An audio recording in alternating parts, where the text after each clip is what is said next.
Good afternoon. Let me welcome you to this, the first of our international governance lectures in the 2011 calendar year.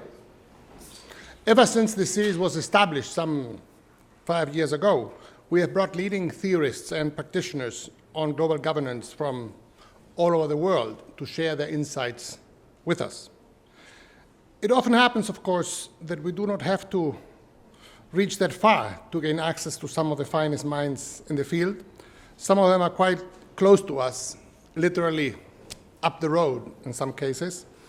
The University of Toronto has what, according to some, is the largest department of political science anywhere in the world, with some 70 full-time faculty. And one of the brightest stars is none other than Professor Emanuel Adler, whom we are lucky enough to have here with us today. Professor Adler is a leading theorist of international relations and a man of many talents.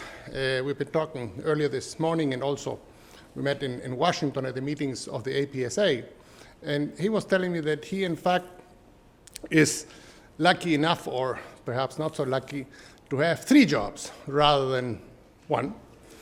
In addition to his duties as professor of political science at the University of Toronto, he is also a professor of Israeli studies. He has the Andrea and Charles Bronfman Chair of Israeli Studies, which is a rather different field, as you can imagine. And in addition to that, of course, he edits International Organization, which, according to some, is the leading journal in the field of the study of international relations today. So just to juggle these 3 different jobs takes quite an effort. And until a few years ago, he was also commuting from Jerusalem to Toronto, as he was also engaged at the University of Jerusalem. So one of the things I hope he does is to share the secret on how he manages to do all these things. Some of us consider ourselves overworked, but really in comparison to that kind of burden, we should be very lucky. More seriously now, we are really very fortunate to have Professor Adler with us, who has played such an important role in the development of the field of international relations over the past 30, 35 years. As you know, Constructivism has been one of the most significant movements in the field, and he has played a very important role in that, contributing to the development of notions such as epistemic communities, the way norms have developed over time, and in the more recent past, he has become particularly interested in the notion of practices. How are communities of practice generated, how they develop, what they mean for the study and the theory of international relations. He has an enormous amount of publications in the leading journals of the field, but let me just dwell a little bit on the evolution of international organization, because it seems to me it reflects so many interesting things about the field. Originally, the way I understand it, and I stand to be corrected, when it was established, it looked particularly at, well, what its title says, international organizations and their significance and what they meant and so on. Now, over time, it became dominated by the people that Eric Kleiner hangs around, those that do international political economy, and he, in fact, is having an article published in the journal in the next issue, I understand. Nowadays, only 20% of the submissions that the journal gets are in the field of international political economy. They get also articles from all the other areas in international relations. So in that sense, it's really quite interesting to observe how a given journal shows the evolution of the field. And Professor Adler has told me that he'd be keen also in later discussion to talk a bit about the journal, and there may be some students might be interested in knowing how this works and what it takes to get the number of articles that are rejected is what, 95%. So it's tough, but it happens. So without further ado, let me leave with you Professor Emanuel Adler.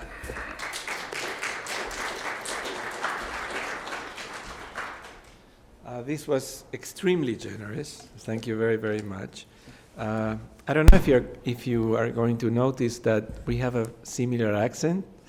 We came from the same town in a sense. Not really, but we are both from South America, so this is something that we share. But I would like to thank CG and Jorge Heine, Ambassador, Professor Heine, for inviting me.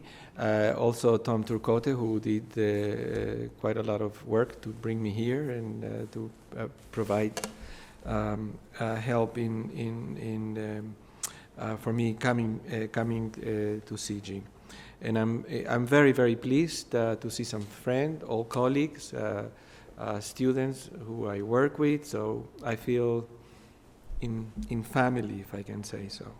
Now, most people try to be safe when they give lectures, and I'm not going to take that route in this lecture. Actually, I want to draw fire, and I really mean it, because as I was saying to Eric outside, I may not believe everything that I'm going to say today, but it is something that I working on, testing ideas, and so the best thing is to provoke and then see, learn from what people have to say. And so I call my lecture Resilient Liberal International Practices. And I start with a question. Is liberal internationalism in crisis? I ask the question not to suggest that liberal internationalism is not in crisis, but rather to make the point that the natural condition of liberal internationalism is permanent crisis. Liberal internationalism has been in crisis since its very inception, because while a child of the Enlightenment and modernity, it has developed in the context of multiple types of modernity. I'll soon explain this. Because, however, crisis can be a source of change and adaptation, liberal internationalism permanent crisis has become a source not necessarily of its demise, but rather of renewal and transformation. I also argue that to be able to see liberal internationalism's renewal and adaptation potential, one needs to focus on social practices. The reason is not only political, philosophical, as some pragmatist philosophical literature suggests, but also analytical, thus intrinsic to the nature of practices. Thus, while from a narrow perspective, American liberal international norms and order may currently be threatened by domestic competing normative and ideological programs, and when I say Americans, I say this on purpose because people tend to conflate American liberalism and more generally liberalism around the world, and by the decline of American power, from a wider and deeper conceptual historical perspective, liberal international practices, sometimes precarious and ineffective and always contested, seems to be alive and well. I will illustrate my argument with two short cases: Europe's normative power practices, which are deeply embedded in a liberal community of practice, and the embryonic comeback of nuclear disarmament in response to a nuclear crisis that owes its origins partly to different or multiple types of modernity. At the end of my lecture, I will raise a few ideas about workable international liberal practices. But before I turn to this illustration, I first will define liberal internationalism. Second, I will explain the concept of multiple modernities. And third, I will say a few words about why we should look at practices as the focal point for studying international relations. Liberal internationalism refers to a set of practices that, deeply rooted in the idea of progress, promote institutionalized self-restraint and peaceful change along a variety of mutually non-exclusive paths, including democracy, international organization, multilateralism, pluralistic integration, human rights and the rule of law, free market economy, and humanitarian intervention. As you can see, my definition attempts to avoid defining liberal internationalism according to only one dimension, for example, democracy or the rule of law. It also has the advantage of deconstructing reified notions of liberal internationalism, which historically were and still are related to American power and international order, American international order and its premises. Liberal internationalism depends not necessarily on the existence of a global liberal order, but perhaps on regional or even sub-regional liberal practices. Finally, this definition polemically points to self-restraint and security community practices as the core liberal objective of an international liberal order, which all other liberal practices ought to promote and sustain. I borrow the concept of multiple modernities from Shmuel Eisenstadt's sociological macro-historical studies of world civilizations. Unfortunately, Eisenstadt died just a couple of months ago. In describing this concept, I also built heavily upon Peter Kattenstein. I know he was supposed to be here talking about a similar subject. We worked together on a book on civilizations, and Wilfried Spohn. In bringing forward the concept in the context of liberal internationalism, I argue that it is inadequate to discuss liberal internationalism without referring to its civilizational foundations. That's the link with Peter Kattenstein in his latest book. According to according to Eisenstadt,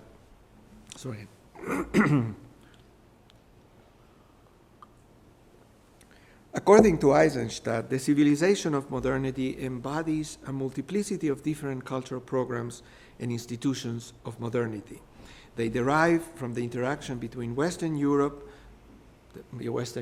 modernity, and the various civilizations of so-called the axial age. Axial age civilizations such as China, Japan, India, and Persia emerged together with the major religions around the 6th century BC. The civilization of modernity, by way of contrast, is a product of the very recent past, starting with the scientific and technological revolution brought about by the European Enlightenment and marked by an unprecedented openness to novelty and uncertainty. Eisenstadt argues that the religious cores of civilization have, as civilizational dimensions, a continual impact on structuring and restructuring societies, polities, cultures, and collective identities.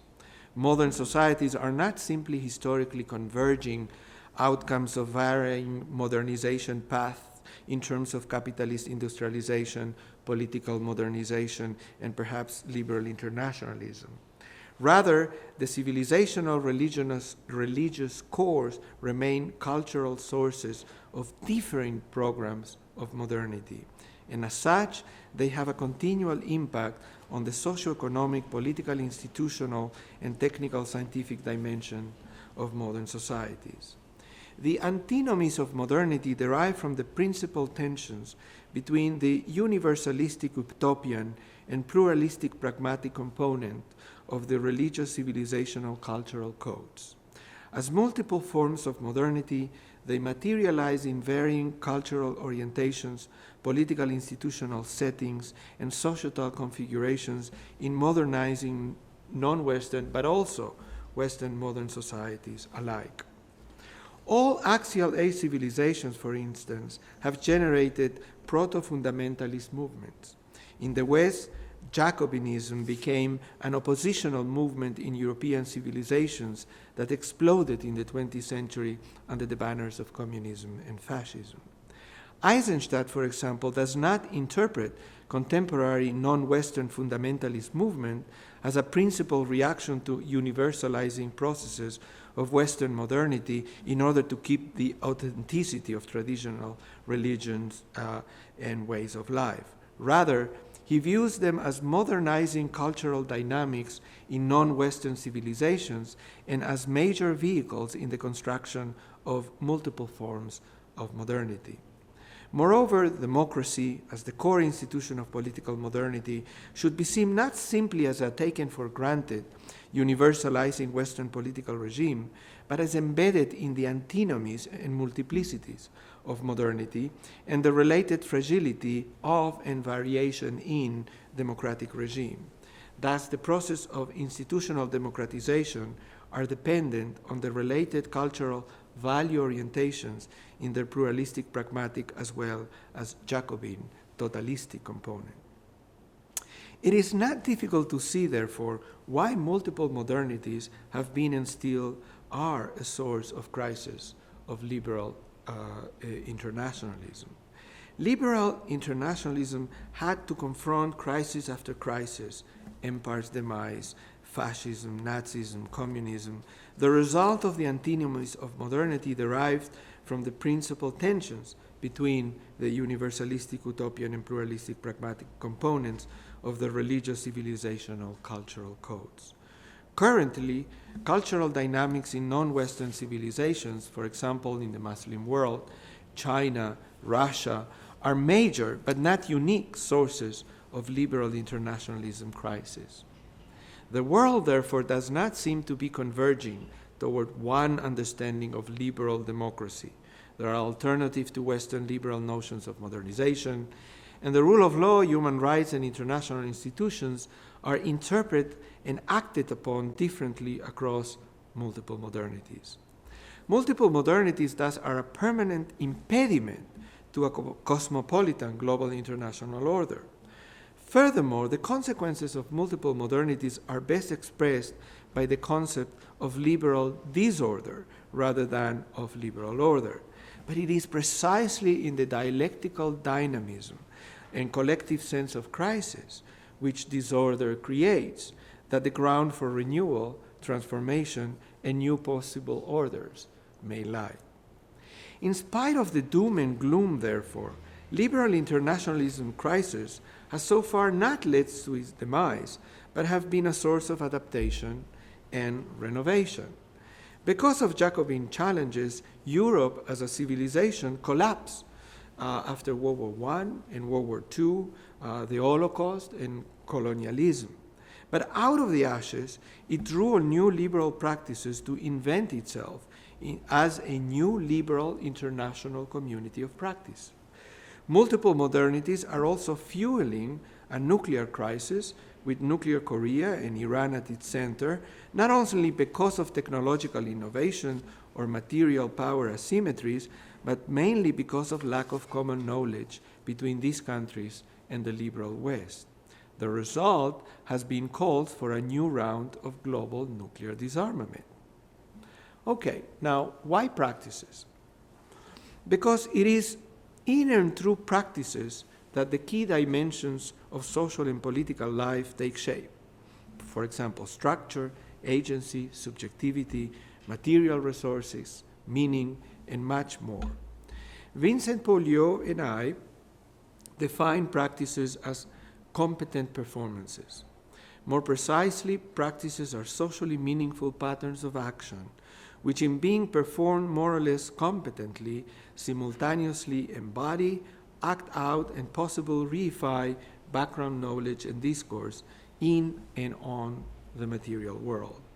More specifically, practices are pattern actions that are embedded in particular organized contexts, and as such are articulated into specific types of action and are socially developed through learning and training.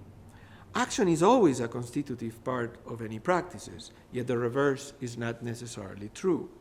Action is specific and located in time. Practices are general classes of action, which, although situated in a social context, are not limited to any specific enacting. Practices not only organize the social world, but are the raw materials that comprise it. International practices are not ahistorical patterns of action, but evolving set of activities that connect with past social and political struggles over the meaning and ruling of the world.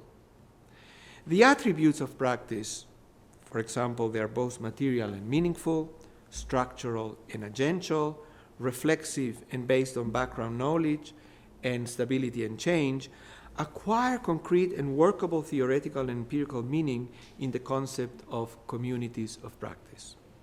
Practices develop, diffuse, and become institutionalized in such collectivities.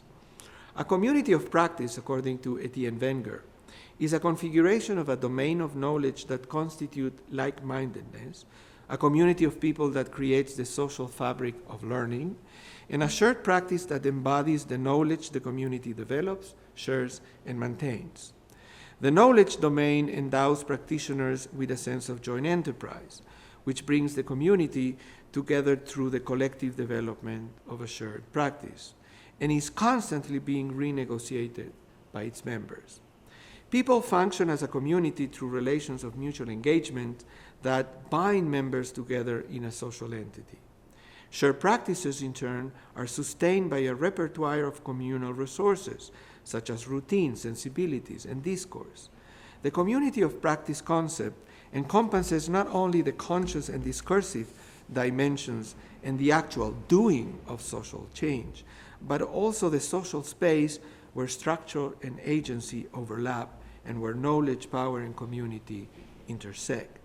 Communities of practice are intersubjective social structures that constitute the normative and epistemic ground for action, but they are also agents made up of real people who, working via network channels across national borders, across organizational divides, and in the halls of government, affect political, economic, and social events. Focusing on what practitioners do meaningfully, regularly, and competently, rather than on individual and collective ideas, on institutional hardware, or just on reactive behavior, give us the key to understanding why crisis can be a source of liberal internationalism's renewal. Practices are not only determined by, but are also determinative of background knowledge, including normative liberal knowledge. They are the source simultaneously of stability, of inventiveness, and the steadiness of change. Europe's reinvention after World War II, with an entirely new set of liberal practices, and the recent surprising, although nascent, comeback of nuclear disarmament, are good examples of practices relevant for understanding liberal internationalism. So let me move to the European case. Many stories can be told about the EU, about economic and political integration, supranational governance, democratic deficits, overcoming nationalism, neocolonialism, and more. But it is only when, from a civilizational perspective, we look at normative power Europe as a liberal community of practice, which constitutes itself by dependable expectations of peaceful change, that may begin to realize how, after European civilization crashed in the first half of the 20th century, Europe reinvented itself as a civilization on the basis of practices that actually break ground with the concept of modernity from a power politics perspective. Contemporary Europe is the only civilization that is reinventing itself as the first postmodern security community. Europe is not merely one instance of Eisenstadt multiple modernities. It is becoming postmodern. Normative Europe is developing novel practices that seek to detour American and Islamic civilizations with their traditional power politics approaches. Although normative power Europe, a concept first coined by Ian Manners, is novel and historically unique, this postmodern civilization is grounded in the very self-restraint that Norbert Elias characterized as central to the civilizing process that had transformed Europe in the distant past. Not unlike Ernst Haas' approach in nationalism, liberalism, and progress, I place the EU and European integration in a long-term historical context, which therefore has less to do with particular trade policies or political models than with hundreds of years of cultural and political evolution, with learning how to deal with different sorts of modernity, and thus with the potential for the renewal of liberal international practices. Europe's normative power innovation consists in EU's mobilization of instruments to affect the convergence of norms determining domestic conditions that ought in turn to be more propitious to stability in the region and around the world. In other words, the internal system of governance the EU devised and the EU's spreads of its security community of practice to its near abroad and beyond are one and the same. EU practices, therefore, spread the message that the development of a security community of practice working from Europe's partial abandonment of power politics can also work for the international order as a whole. A new border control regime, the Schengen area, is a clear example. European borders are no longer the sites of clashes, as Huntington would have it, but of exchange, and where self and other experiment with new and perhaps enlarged identities and shared practices. The spread of security community border practices eastward and southeastward therefore hold the potential for post-power politics civilizational interaction. As associate or partner countries emulate the EU's cooperation model and thus achieve political and economic reforms stipulated in association agreements, they get closer to EU membership. The unanswered question, as Kattenstein said, is whether European practices are redrawing borders, of redrawing borders can, for example, in the Balkans, transform a civilizational fault line and to deal with Turkey's now more than ever ambiguous relations to Europe.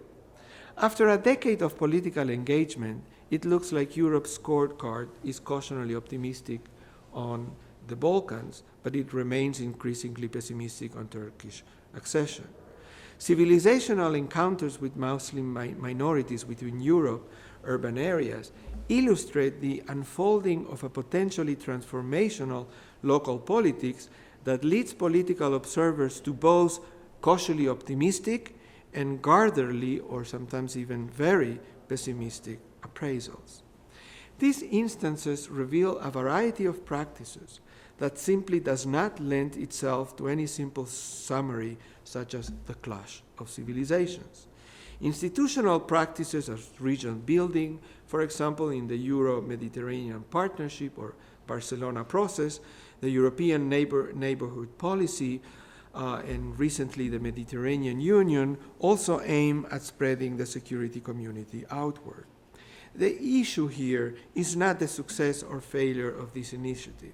Most of them have made, at best, very, very modest advances.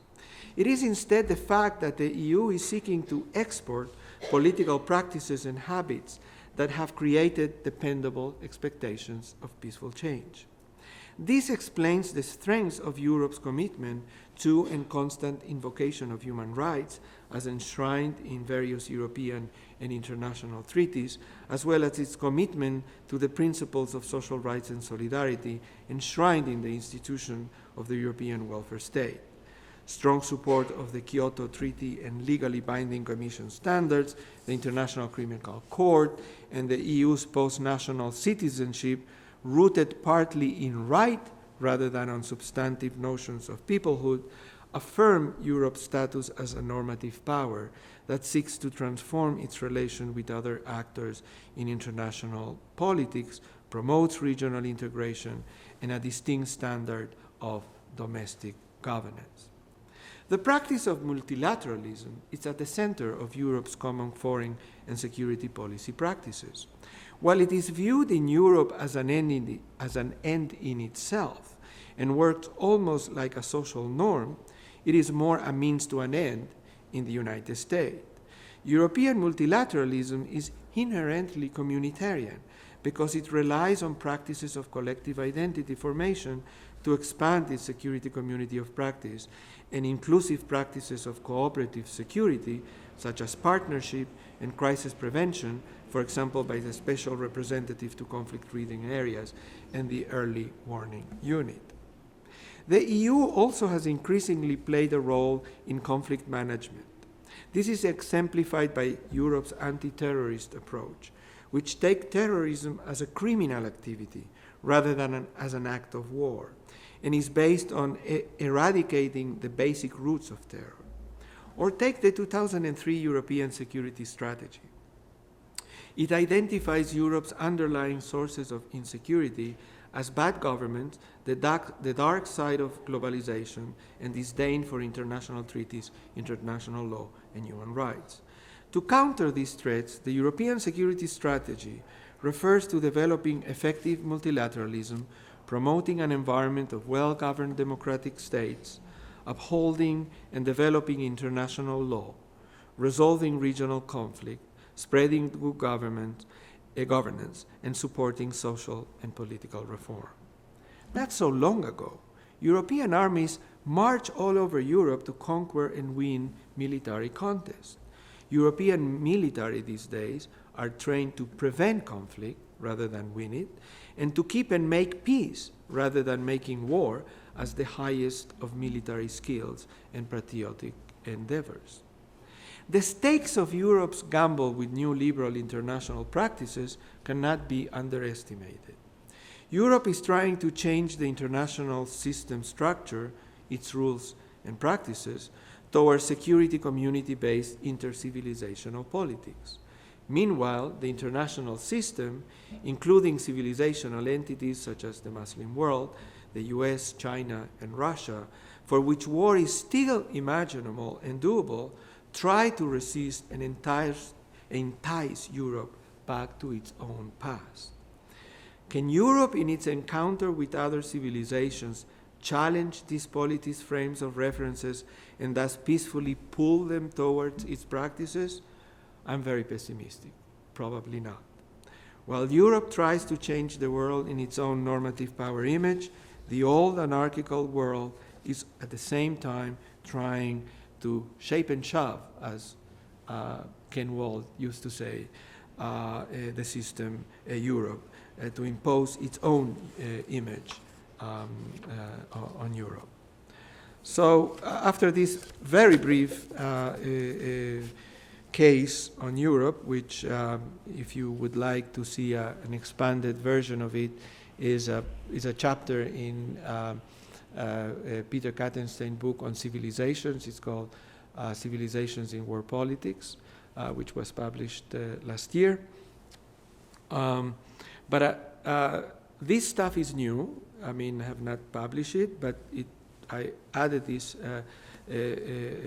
case on nuclear disarmament because I think it fits well with the kind of argument I'm making about this dialectics that the constant crisis of liberal internationalism has.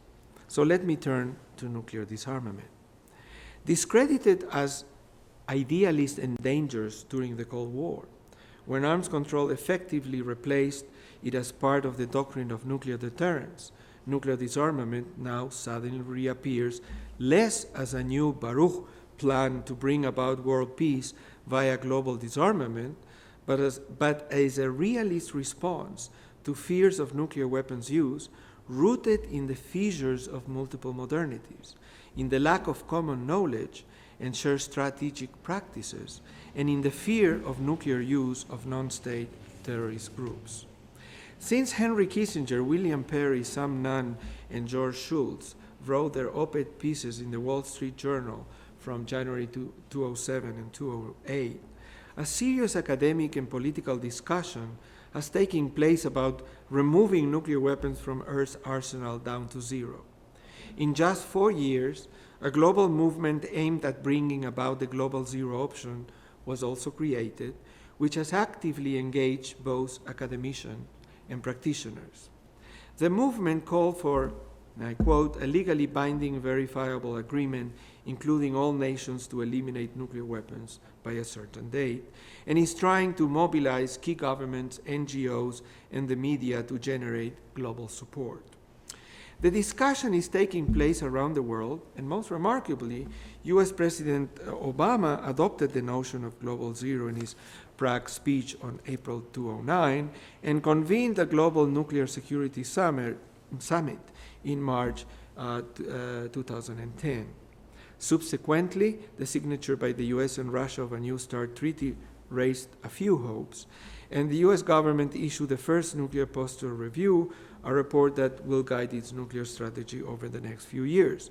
While pragmatic and reserved, it opens a very, very tiny room for global zero. As all this began to take place, the global zero agenda proliferated. Ken Waltz debated Scott Sagan, many international conferences took place in North America and Europe, nuclear professionals seriously discussed global zero, books were published, and the major journals of international security once again are beginning to publish about nuclear disarmament. As the realist credential of those pundits who place it in the agenda demonstrate, the Global Zero initiative surprisingly resulted from a new type of realism and pragmatism, and also pessimism regarding nuclear weapons. This is in striking contrast to the type of world government idealism which led to the development of the Baruch Plan in 1946, which was aimed at nuclear disarmament of the US and the subsequent prevention of nuclear development around the world by international organizations. The new Global Zero promoters believe that the only way to prevent rogue states such as Iran and North Korea, the concept is not mine, I just borrowed it, and nuclear terrorists from using nuclear weapons, and more generally preventing nuclear proliferation, especially in regions afflicted by bitter military conflicts like the Middle East, is for the nuclear halves to work toward Global Zero. Better none than just a few of us. There is also a dose of healthy skepticism that nuclear deterrence may not work in the wake of religious and terrorist fanaticism. Obama's vision is ever more pragmatic because he knows that the Global Zero is unachievable and that the nuclear forces will remain an integral part of international security relations. What matters, however, is the process rather than the goal. At the background of at least those who initiated the current Global Zero agenda and of President Obama's policy is the view that the second nuclear age, some of whose actors' rationality cannot be taken for granted, may be markedly more dangerous than the first. In the words of one of Obama's advisors, the president does not want to wait for an act of nuclear terrorism before working together to collectively improve our nuclear security culture. Global Zero is countered, however, by a new breed of idealists and optimists, which are the old realists, who believe in human rationality and that the new dangers may not be much different than the old ones, and thus that they can be dealt with enhanced arsenals, with deterrence, meaning with threats and promises. It follows then that this is occurring not because of new idealist spirit is taking hold over the world, because of a new world leadership, because of a revolutionary technological development, or because of a change in the balance of world power. Rather, the reason is epistemic.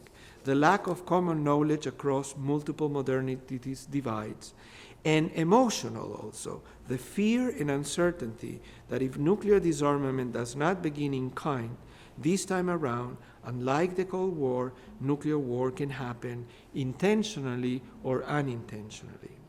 Whereas the Baruch Plan's authors responded to a crisis of modernity, the result mainly of technological development and the Jacobin communist threat to Western pluralist and liberal order, the Global Zero campaign responds to a different and perhaps more difficult crisis of modernity, namely new nuclear modernizing powers such as North Korea and Iran, and perhaps nuclear terrorists, some of whose cultural scripts go back to the axial age civilizations, which may not transmit in the same rationality wavelength with Western powers. Also remarkable, actually very remarkable, is the fact, which has been lost from most pundits' attention, that the nuclear zero option is erasing traditional divisions between international security and global governance.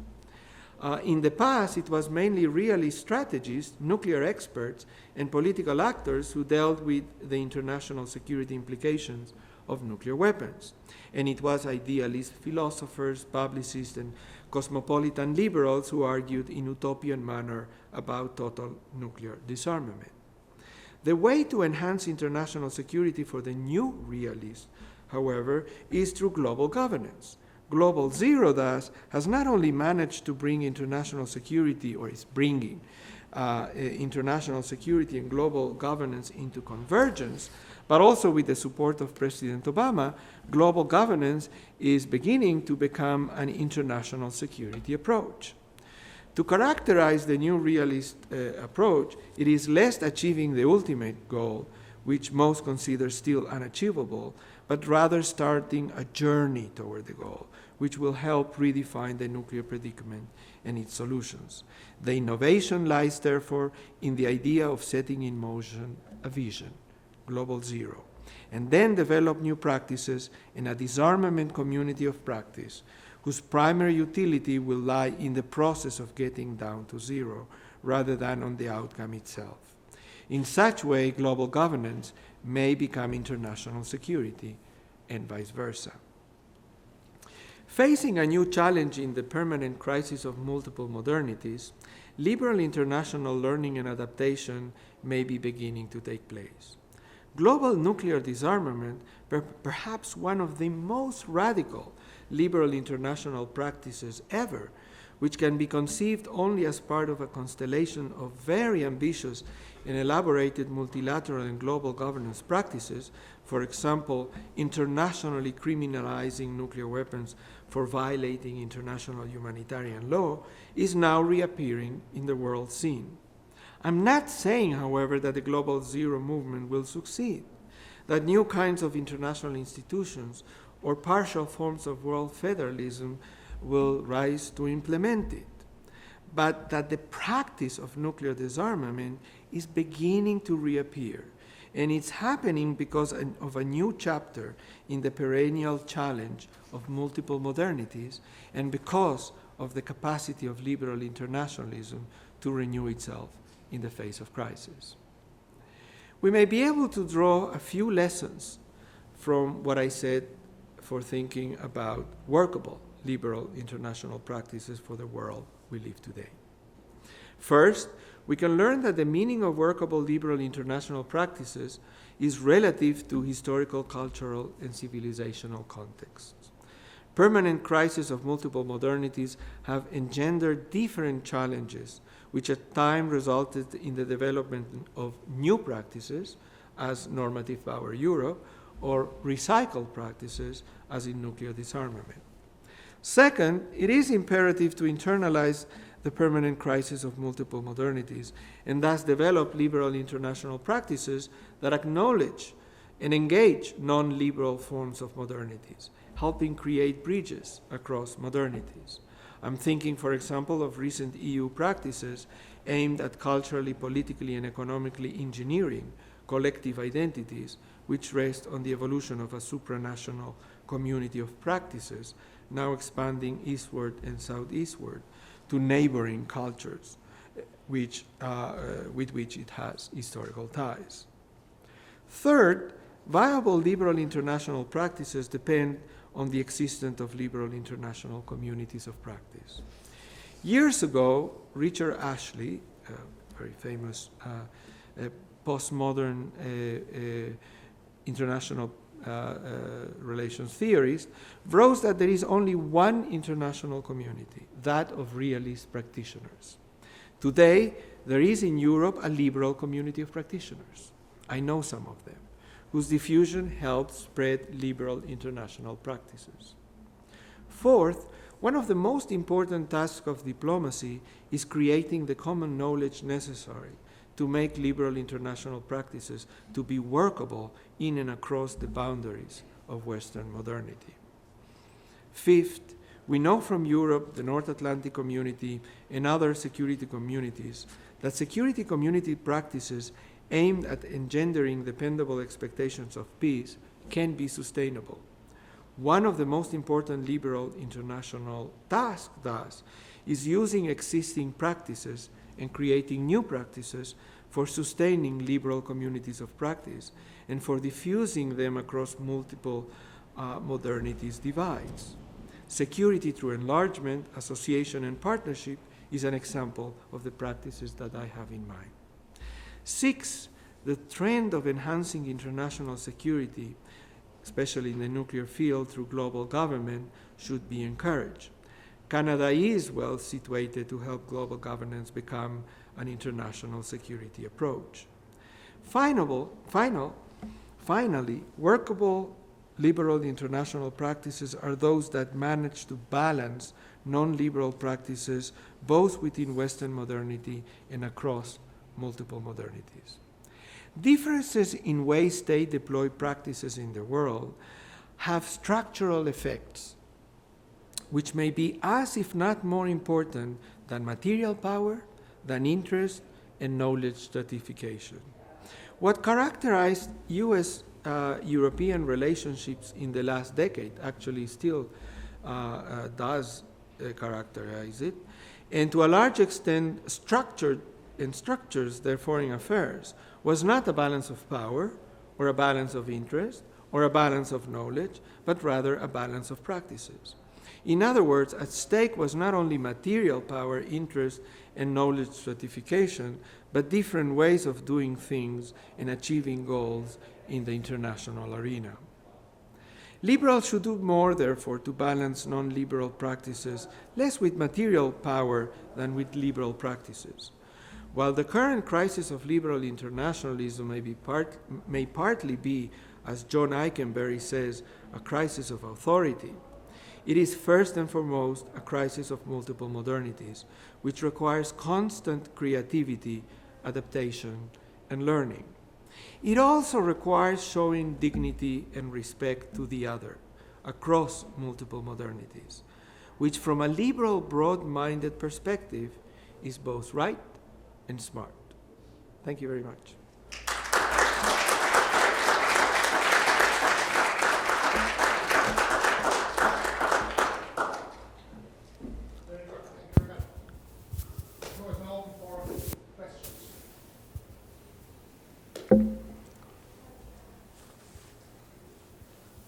Not all together, please.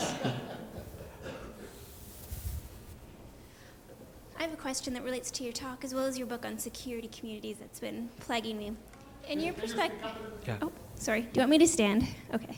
I have a question about your presentation, and it relates also to your book on security communities. Yes. In your perspective, are security communities inherently liberal? Can you have illiberal security communities? The short answer is yes. They can be non-liberal. Actually, my colleague Amitav Acharya has been working on that and showing, for example, how Southeast Asia is self-consciously becoming, has not become a full-fledged security community. So what is important, at least from the way I interpret security communities, is the creation of we feeling, meaning a shared identity, and second, which has to do with my more recent work, practices, shared practices, and in particular, which comes out partly in this talk, practices of self-restraint, as in Norbert Elias, civilizing ideas. Because I see in self-restraint a practice that is intrinsically related to the concept, which sometimes is not very well understood when dealing with security community, that it's not that security communities, whereas liberal or non-liberal, are in peace with, their members are at peace. In most cases, they have a lot of conflict between them. Kind of in the United States is a good example, in which even the identity is, one sets one's identity in terms of the other. But the important thing is that you cannot imagine war with the other. And for that, a great deal of self-restraint is involved. Now I come back to liberalism. While non-liberal security communities are possible, the development of modernization or modernity in Western Europe from a liberal perspective, with all the baggage, I'm not going to, you all know what that Enlightenment baggage includes, has led not to ideas, because for ideas you can take your sword and go and conquer the other, but has led to practices that are based on self-restraint. Not all of them, as we know from the literature, but historically, not as a generalization, but as based on sort of historical experience, there is something about liberalism that, and I'm not talking about the West, I'm talking about liberal ideas that many times the West dumped. And I'm thinking about the 20th century, for example, the horrible 20th century. So this is the way I see it. So yes, there is a possibility of security communities that are non-liberal, but there is something intrinsic to liberalism that is connected to self-restraint that I think it's very important to underline, and it comes out in these new practices that the new Europe. It wasn't, on the floor. Europe could have not rise again from, its civilization was in shambles after World War II and the Holocaust and colonialism. But it reinvented itself. And it reinvented with these practices that, in some sense, escape power politics. Now, I'm not naive. I hope you understand that I'm not naive to think that, Europeans are now seeing the lights, and I'm just, that's what I meant at the beginning, that I don't believe exactly what but there is something about it. That is that there is something in these new liberal practices of normative power Europe that puts Europe in some place beyond the normal power politics as we know it from the text. That was a long answer to a short question. Professor Adler, you talk about two expressions that came out of this that I thought were very striking about liberalism. The first one is liberalism is self-restraint. And the second thing is liberalism is a community of practice. And both of them, I think, are part of why you think there is this resilience built into the concept. But when I sort of came into this room and thought about liberalism, the word that probably would have come most strongly into my mind was individualism. Right. It would have been the whole notion of the integrity of the individual vis-a-vis the state. Right. Perhaps because of the kinds of cases you gave, which were inherently of the state. I'm wondering if your work is also exploring that second notion of individualism within liberalism and how it fits in your model. Great question. Wait for my sabbatical. It does. And actually, what I'm trying to do, and not only about liberalism, by the way, is because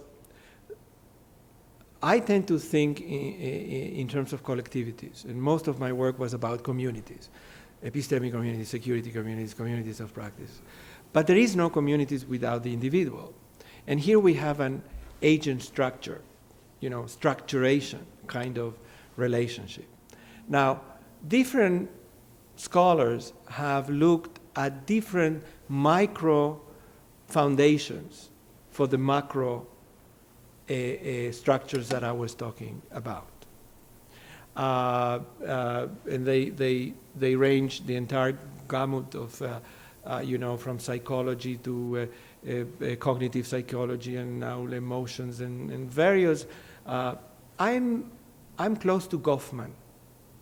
And that's, because while I'm a constructivist, I see, sort of both the performative part in the individual, the theater, and also the strategic side of the individual acting.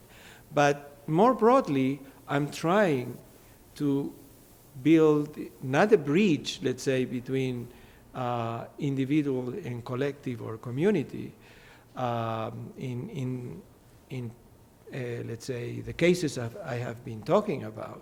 It is about, these are liberal practices because, if you take about if you take the European case, it enshrines many of European practices, ideals, and practices actually in the first generation that Europe developed the first time around.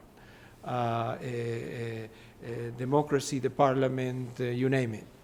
And so my quest has been, actually since my dissertation, and actually we were talking with Jorge that I have been disaggregating. I had an idea of the whole, but I have been working on the parts, but certainly the individual plays a key role, and actually the individual is the source of change.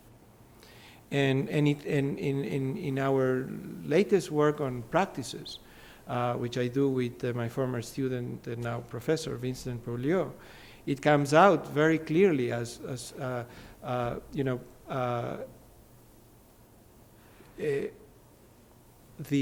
when you take a community of practice, the agents actually are individuals. And the individuals are those who are, we are a community of practice. We practice our profession, and we know more or less, we have a common identity because of that. We have a common enterprise. We learn together. We teach each other, and so on and so forth. But we are individuals. So even if I'm talking about community, I'm talking about individuals as well. And the last thing I can say to your question, which is also just for the sort of programmatic for the future, I'm now revising I wrote a chapter for the Handbook of International Relations on Constructivism, and I have been asked, unfortunately, to write to revise it, and so I have been working last week, on the revisions, and one of the things that I said at the end, which usually at the end is what you think should be done, and the programmatic side, it's about that which I have been talking about, is sort of, which is really a double synthesis in a way, that brings not only individual and community or collective, but also the normative and the analytical. And the challenge is to do the two syntheses together. I think I'm not going to rise to the entire challenge, but I will try in my sabbatical to do something.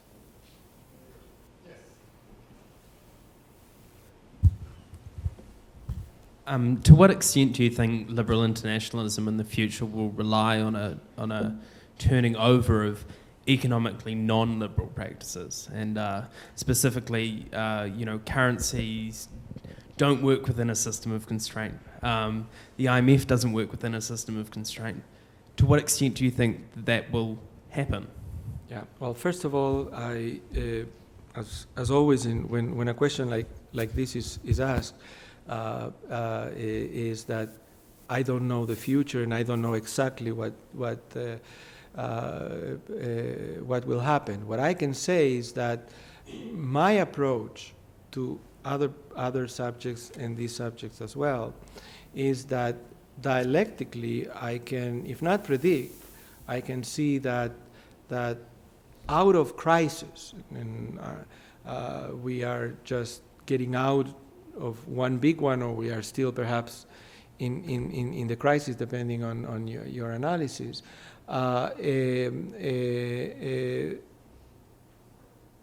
Liberalism will both learn and adapt. Now, how exactly it will learn and adapt is beyond me. I'm a constructivist, and I cannot, and I'm serious in the sense of saying there are too many variables, and there is too much, that is unpredictable, not because I don't have enough knowledge or we all have not enough knowledge, but because the world we deal with is indeterminate.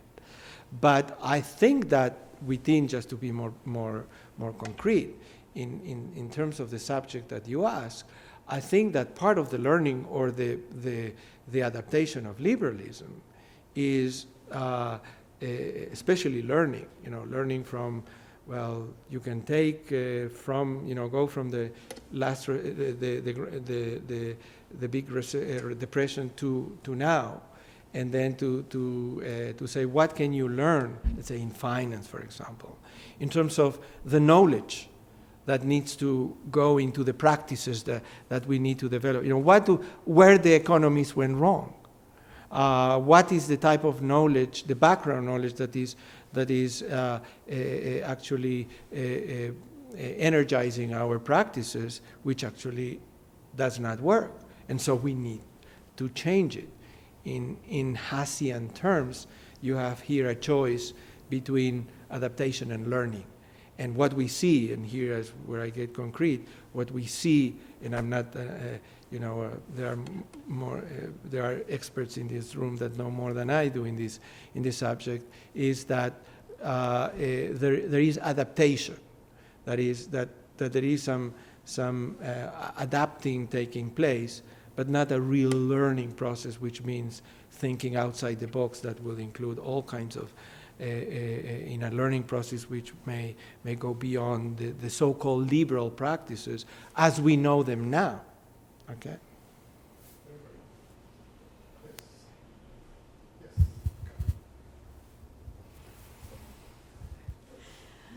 I don't know much about nuclear disarmament, but I have a question about this part of your presentation, because Please. it struck me that as you were talking about it, that there's a missing power dimension that's not very fully discussed, and at least as you presented it here today, which is that the sort of who has and who doesn't have nuclear power is of a great deal of concern to a particular set of countries that wasn't central in your discussion, and this is some of the emerging powers. Yeah. So the existing discussion of nuclear power, has a set of acknowledged nuclear powers who have seats in the Security Council with special roles, and then you have these new actors who may be acquiring nuclear weapons and are sort of outside of the state system. But then you also have the Indias and the Brazils, for whom questions about nuclear disarmament are really fundamentally tied into questions about how they fit into global power structures. And I couldn't really hear in your discussion how that set of power concerns might play into this. Oh, good. No, you didn't hear them because I didn't talk about them.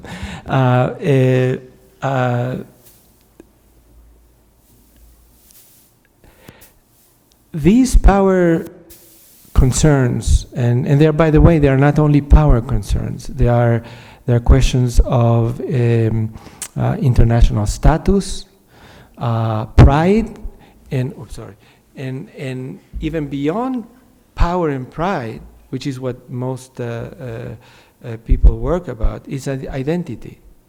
I did my dissertation on Brazilian nuclear power, and it was their identity, and more so for Argentina than Brazil in those days. But the point that I was making, and I was using this very strange development that suddenly the realists are coming out and say, let's go back down to zero. Whereas the real realists, those who work on international security and work about deterrence and stable deterrence and things like that, are saying no, we can deter whether it's North Korea or Iran and so on and so forth.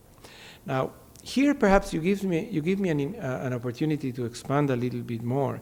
Why I left some of these other things out and focus mainly on this both realist concern now with this new nuclear age is the problem of a common knowledge. Common knowledge is that you know that I know that you know. It's not just that we know together. We were talking with Jorge before the lecture about it, and a subject that perhaps David will correct me in a second, but if I'm not wrong, Dobrynin could go in the middle of the Cuban Missile Crisis into the White House, talk with Robert Kennedy. They didn't agree almost about anything, but they were inside the same bubble. That is, they could talk about your missiles against my missiles. They had common knowledge, which was built through the nuclear age in various ways, and there are many other factors that enter into the equation why there was common knowledge. The fear that some of these people are actually raising is that and this is why I put it in the context of multiple modernities, is that it's not that Iran is irrational or North Korea is irrational. It is that we may not be in the same bubble. That is, that we may not have common knowledge. And if we don't have common knowledge, we cannot deter.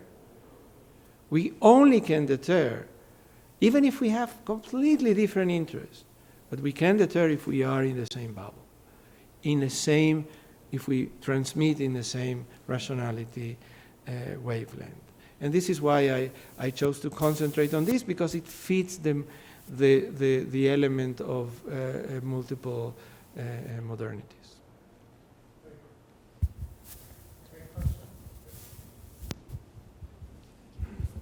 Thanks very much. I really enjoyed your presentation. Thank you. I particularly enjoyed sort of the rich background that you gave in talking about civilizations and the complex nature of how you're thinking about these things. So thanks very much for that. I wanted to, and this is sort of picking up on what Lucy asked about individuals, is I'm really quite intrigued by your idea about practices. Yes.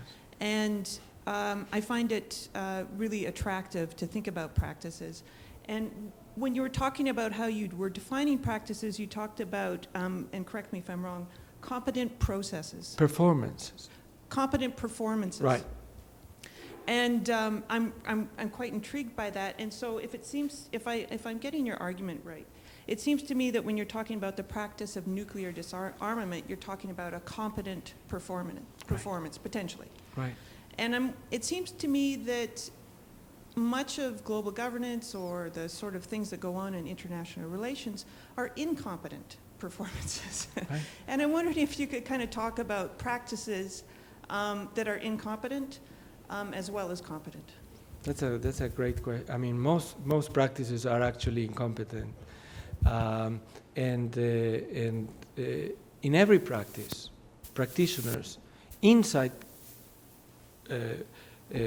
communities of practice, what they try to do is become more and more competent.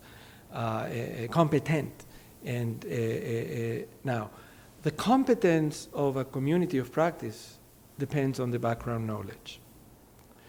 And background knowledge, so people understand that I'm not, I don't think that, this is sort of like habits that is something we do completely like automatons, Practices are reflexive. Many times we bring our knowledge from here to here. And when we bring it to here, we learn and we become more competent.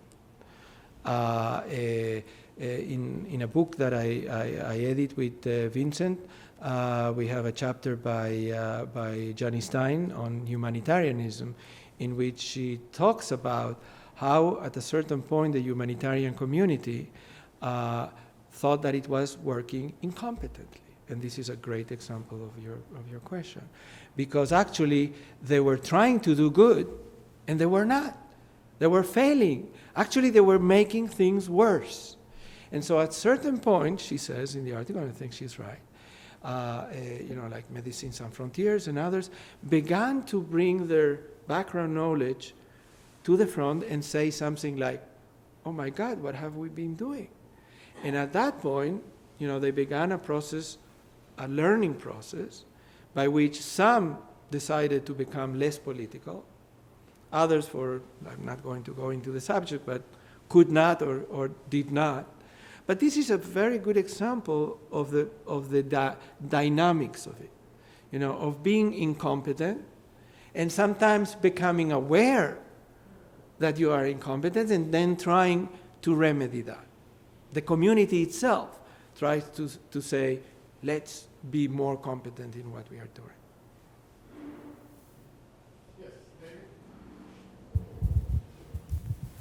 David? Two questions. The first is, which part of your talk do you not believe in? And secondly, twice in the last 50 years, someone has tried to make the concept of civilization central to the analysis of world affairs. First Arnold Toynbee and then Sam Huntington. Both times they were jumped on for promoting an analytically intractable and politically dangerous concept. But you seem to be wanting to reintroduce it. So I'm curious if you think it is all of a sudden now analytically tractable and no Right. longer politically dangerous? Right, excellent. The second part is the one that because I'm, to the first question, I'm really aware, in, for example, if we are talking about Europe, in my chapter, I talk about all the difficulties and challenges to normative power Europe. And, we see them daily, if it's the domestic problems Europe is having with immigration or the economic troubles and so on and so forth, whether you be able even to keep Humpty Dumpty together. And so it's not that I'm not aware of it, but I saw my task, as in the case of nuclear disarmament, because I don't think in my lifetime I'm going to see that, as someone who is looking at practices, I said to myself, hey, that's interesting. Here are the development or the redeployment of practices that I didn't think either would develop, let's say, in a European context, or would go as far as they did, or in the case of nuclear disarmament, that it will be raised at all, especially by people like Kissinger. So this is why I build this talk. But when I say I don't believe it, I also believe the other side, that I'm aware of the challenges and the difficulties. I try to say in several phrases, that, for example, if I see Europe competing to the, in a structural sense, this idea of beyond power politics of Europe competing with the international system. Both are trying to shave and shove the other, but I think the international system will end up winning, not Europe. I wish it would be Europe, but I think it will, for the time being, it will be Europe. Now, the very interesting question about civilizations. First of all, we can blame Peter Kattenstein. Just if something goes wrong, let's blame him. If it thrives, I can take a little bit of the credit. He brought us together, actually, and I think he rightly saw that he saw several things. First of all, that there was an untapped literature in international relations of macro-historical sociology. Jaspers and Eisenstadt, that like the concept of multiple modernities, or civilizations as poles of attraction. Collins. The moment I read Collins, I said, "Oh my God, this is Karl Deutsch," because Karl Deutsch actually also talks about power as poles of attraction, and I said, "This is a very similar concept," which gave me some of the ideas to develop this notion of Europe as a community of practice, and being completely disenchanted with the notion of the latest case, which is Sam Huntington's. I thought that it was a good idea to have an anti-Huntington analysis of civilization. That I'm not demeaning his work, trying to put it down, but in a sense that is based much more on the study of civilizations as in macro-historical sociology, which is what Peter Kattenstein did and wants to do he's into the second book now. Even with one case with Canada and Australia that Lou Poli is with Rose Smith are writing. So I think, just to summarize, that it would be interesting. We have not achieved that. But if someone wants to take this and push it ahead, I think that there is something to be said about civilizations. Certainly not as bigger countries, or to think about bipolarity in a civilizational perspective, as more or less, Huntington, but more in a sense of if we think in a Waltzian terms, just for in a figurative way, first, second, and third image, of a fourth image that goes beyond the system. That is both analytical and normative, and catches questions like big religions, civilizations, axial age religions. Even when you study suicide bombers or things like that, or things that have an element that across civilizations may not be well understood, or where there may not, like nuclear deterrence, where if there is no common knowledge, it has to be created. Tom Schelling went 2 years ago to Tehran, trying to talk to Tehran about permissive action links, PALs. And he came very, very much depressed because they didn't want to talk to him about that. That's what I'm talking about. And this cannot be caught just by, let's say, individuals talking to each other. It's not just sort of states. It's not just sort of the structure of the international system. It has something to do with multiple modernities, with some civilizational forces that lie there at the sort of fourth floor.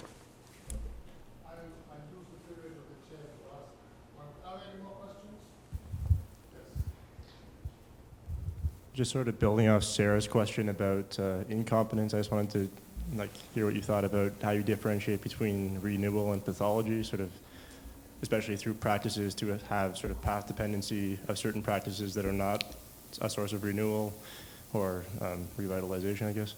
Well, I'm not sure that I understood this question, because renewal is a process, right? And when there is a process of renewal, it depends on where it will take, right? Pathology is, well, it is also a process, but again, I don't know whether I really caught the essence of your question, but it is a very different thing. I think that people can talk about best practices. People can talk about practices that are failing and thus need to be changed. I don't know whether it's interesting, because it didn't occur to me to think until now in the context of pathology, because this brings us sort of the image of medicine and something that is, has a virus inside. And so if I follow the metaphor, the community of practice has to get rid of the virus or something like that. Let me throw the question back to you. Let's say if we are talking about and actually everybody, forgive me for, but let's say that we are thinking about the practice of diplomacy, and WikiLeaks and Al Jazeera leaks, okay? Now, are we talking about pathology? Are we talking about a renewal? Are we talking about, what are we talking about? How would you define it? Well, I think those two cases are sort of an assault on diplomacy, the outcome of which is sort of external. It's an external assault on diplomacy, where I was kind of more alluding to, you mentioned before, sort of humanitarian practices that have a capacity to apparently renew themselves, but continue to agree on things that I believe to be potentially pathological.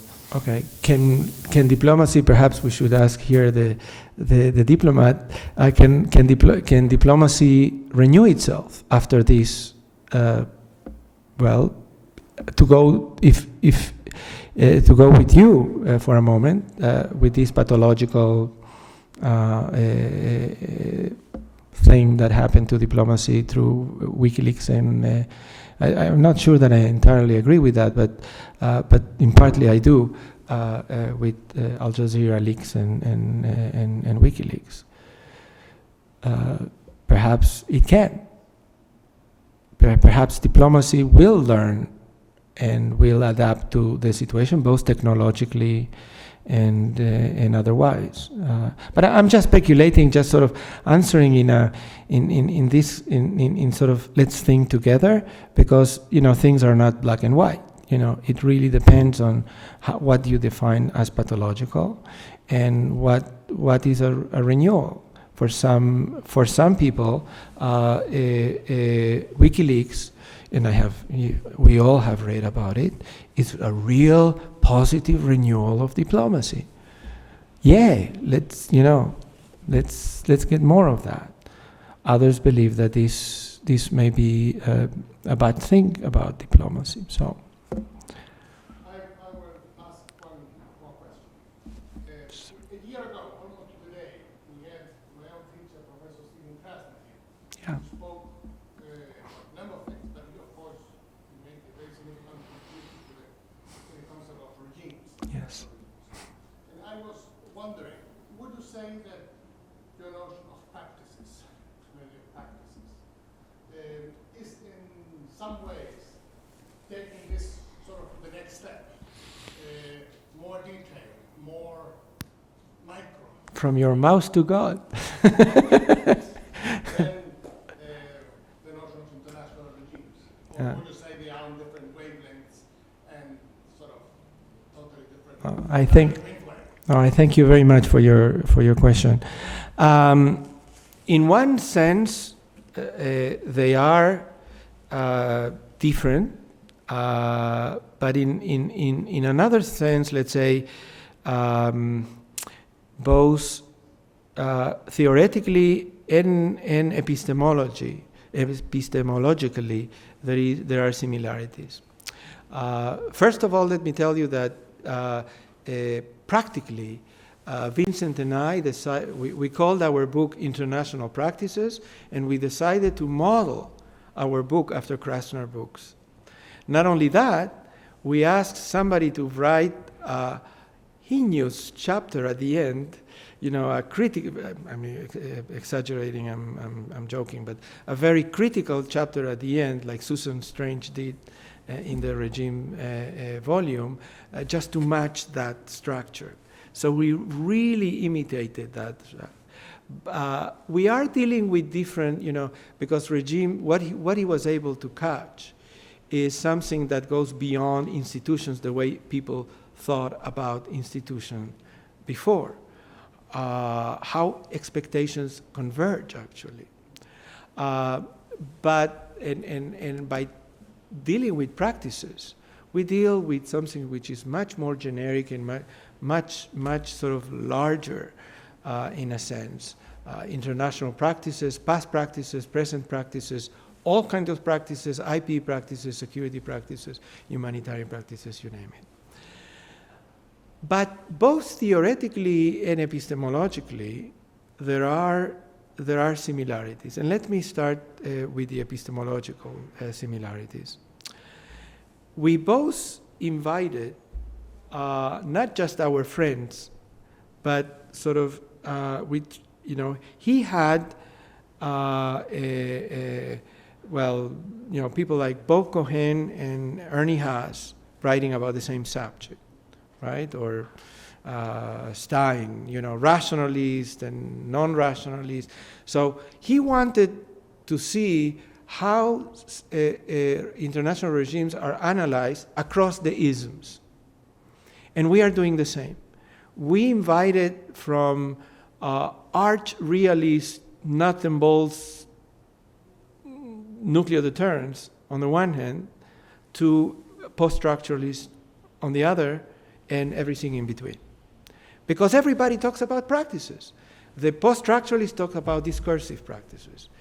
And Krasner, which actually, he was inspiring to me, because in, when was it, 1990, what year did the Ideas and Foreign Policy, Goldstein and Cohen's book of Ideas and Foreign Policy came out, his major statement in his chapter is, ideas are hooks, all that matters is practices. And what it meant is material practices. And since then, a lot of water has gone through the Jordan River, as we say back in Israel. So in that sense, epistemologically, we model that. Now, theoretically, we are trying to catch something that crosses, that cuts across agent structure, as it were. Let's say Ragi's piece on the one hand, on in international regimes, and material and ideas. And so in that sense, we are also following that kind of model. I will settle for 20% of the repercussion that book had. Very good. On that note, please join me in thanking you.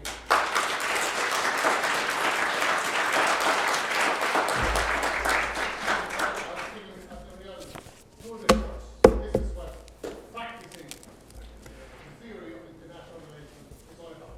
Thank you very much. Thank you. It was a pleasure, really. Thanks.